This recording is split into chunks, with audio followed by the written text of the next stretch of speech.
Most American Jews idolize Zionists. Most Israelis idolize Zionists. Little do we know that the Zionist, the original Zionist, Herzl and his friends, are worse than Haman. Haman wanted to kill the body. Herzl and his friends wanted to destroy Judaism. Chaim Azaz was one of the biggest philosophers or authors in regards to the Zionistic movement.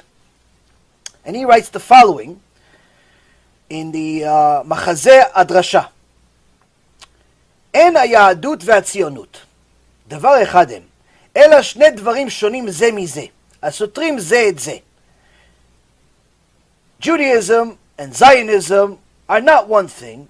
In fact, they are two completely different things that contradict each other. Judaism, Zionism contradict each other, he says.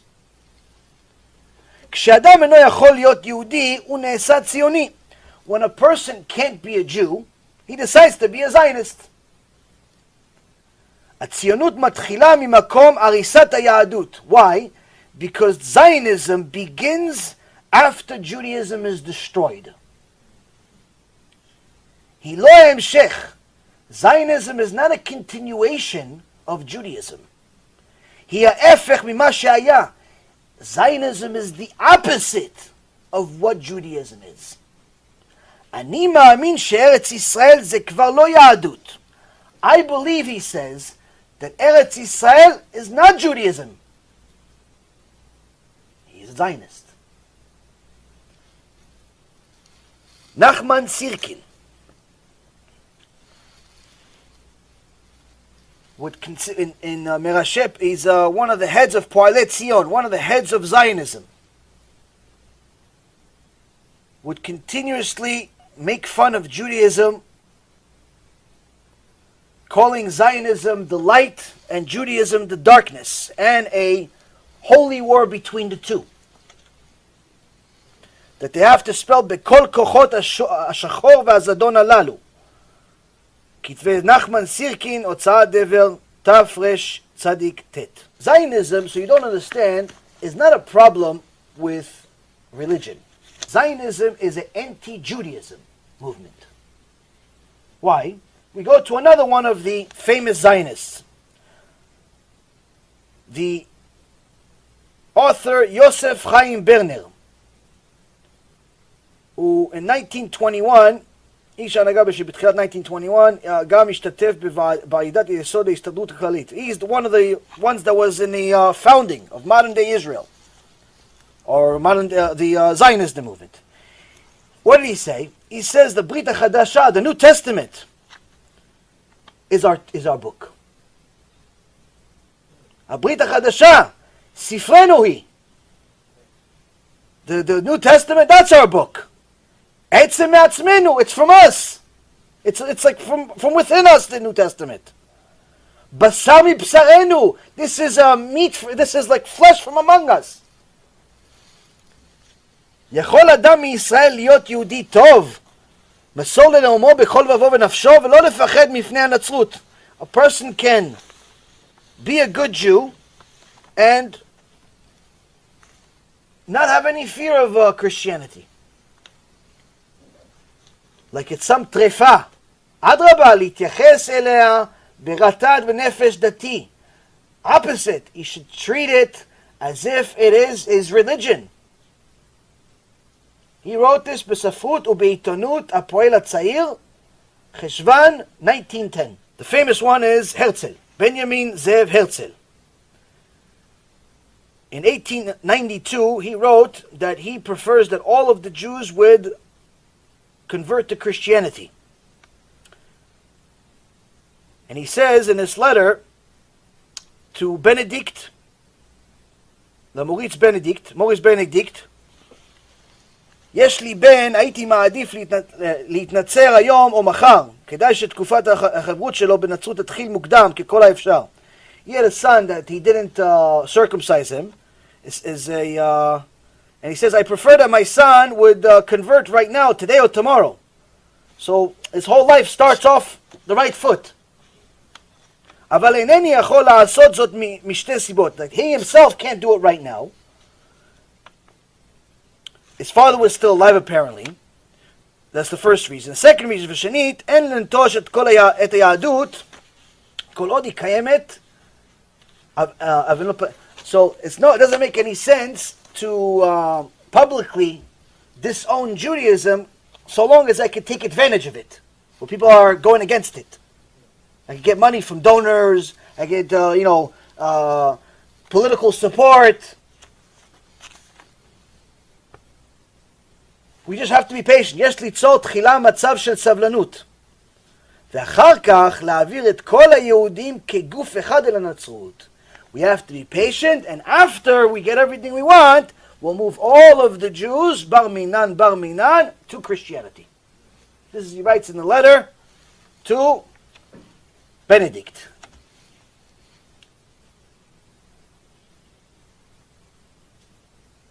This is much worse than Haman. This is in Kitvei Herzl, chapter 2, Yoman Aleph, page 14. Herzl himself would celebrate the Christian holidays, would make sure that his children would celebrate and pray the Christian prayers. And he is celebrated today as if he's the greatest Jew ever, because people look at his beard instead of his actions. Now what happened to Herzl? What happened to his family?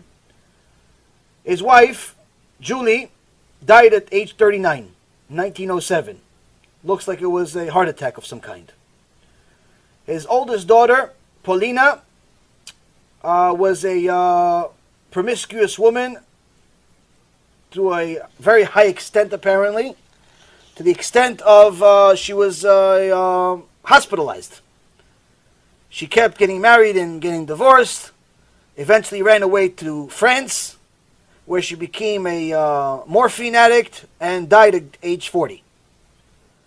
His son, Hans, born in 1891, didn't have a Brit Milah because obviously his father, Herzl, did not believe in it. But at 15 years old, after Herzl died, the Zionists figured, you know what, we got to make this kid the next leader. He's only 15, but he's going to be the next leader. So let's pretend he's Jewish, so they convinced him to get a Brit Milah at 15 years old. Well, you get a Brit Milah, you get 5 Brit Milahs. Doesn't make you Jewish, though. Just a procedure. Doesn't make you Jewish. Following Torah makes you Jewish. Brit Milah is a procedure. So, his Brit Milah only hurt, but it didn't make him any more Jewish than he was. And he became a Protestant, and he became a Catholic, and he became a Baptist, and he became a lot of different things. Eventually, he wanted to become a Jew, but he found out that his sister Paulina died, so he killed himself too. And then the youngest daughter of Herzl, Truda, she had the only grandchild that Herzl had. She herself, as soon as she gave birth, went to a mental institution. And the Nazis didn't like people that are in mental institutions, so they killed her. And they just decided to not feed her. And she died from starvation, 1943. The only grandchild that was left is Stefan Theodor, who decided to join the British Army and called himself a Brit. He did not call himself a Jew or Israeli or anything. And he was very, very successful in money, but apparently that wasn't enough, because in 1946 he went to Massachusetts River, jumped off a bridge in Massachusetts.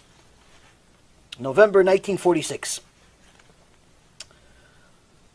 So, Chachamim say, look at this, Herzl was the probably most well-known Zionist there ever was. And most people, even to this day, live in Israel, live in America, learn about Zionism, do not know what I just read to you. I learned Zionism in Binghamton University. Not a single word that we just read was in any of the books. Why? Because this is actually from their letters, from their writings. Who reads their letters? Who reads their writings? You read what the teacher tells you. The teacher tells you what the book tells you, and the book tells you what the Zionists want you to hear. They don't want to tell you that Herzl wanted all the Jews gone, like worse than Haman. They don't want to tell you that in reality it was an anti-Semitic movement.